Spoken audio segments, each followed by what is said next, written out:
প্রথম আলোর অডিও সংবাদে স্বাগত। শামসুজ্জোহা জানিয়ে দিচ্ছি দিনের প্রধান খবরগুলো। অধস্তন আদালতের বিচারকদের বড় সংখ্যায় পদোন্নতি দিয়েছে অন্তর্বর্তী সরকার। জেলা জজ, অতিরিক্ত জেলা জজ ও যুগ্ম জেলা জজ পদে একই দিন বুধবার ৮২৬ জনকে পদোন্নতি ও পদায়ন দেওয়া হয়েছে। আইন মন্ত্রণালয়ের পৃথক ৩টি প্রজ্ঞাপনে এই সিদ্ধান্ত জানানো হয়।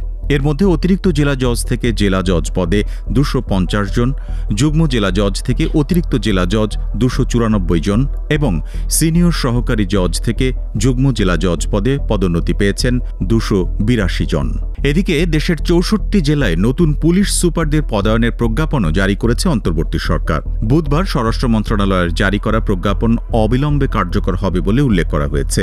এর আগে ত্রয়োদশ জাতীয় সংসদ নির্বাচনে দায়িত্ব পালনের জন্য লটারি করে ৬৪ জেলার এসপি চূড়ান্ত করা হয়েছিল। সোমবার প্রধান উপদেষ্টার বাসভবন যমুনায় এই লটারি করা হয়।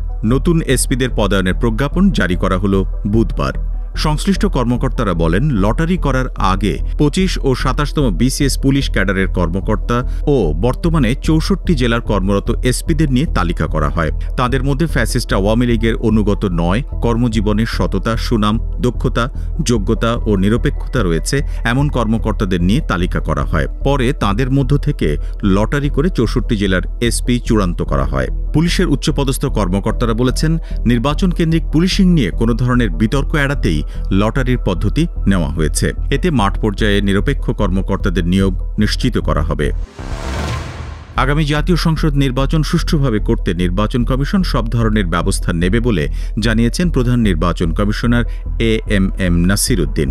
তিনি বলেন, যারা নির্বাচন প্রতিহত করার ঘোষণা দিচ্ছে তাদের বিষয়ে ব্যবস্থা নেওয়া হবে। বুধবার ঢাকার পিলখানায় বিজিবি সদর দপ্তরে বিজিবির নির্বাচনী প্রশিক্ষণ ও মহড়া পরিদর্শন শেষে সাংবাদিকদের একথা বলেন সিইসি।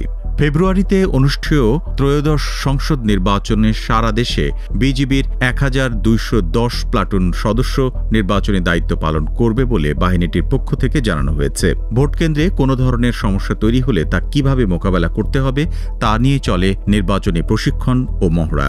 সিইসি বলেন, আমাদের বিভিন্ন আইন শৃঙ্খলা রক্ষাকারী বাহিনীকে আমরা নির্বাচনে যুক্ত করব। এটি তৃতীয় মহড়া পরিদর্শন। এর আগে পুলিশ ও আনসার ভিডিপির মহড়া পরিদর্শন করেছি, তারাও প্রস্তুতি নিচ্ছে নির্বাচনের জন্য।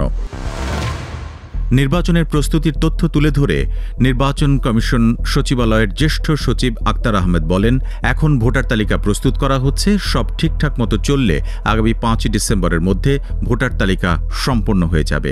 ইসি সচিব আরও বলেন, ২ ধরনের ব্যালট পেপার ২ রঙের হবে। প্রথাগতভাবে জাতীয় সংসদ নির্বাচনের ক্ষেত্রে ব্যালট পেপার হয় সাদা কালো। এক্ষেত্রে গণভোটের জন্য একটা রঙিন কাগজ ব্যবহার করা হবে।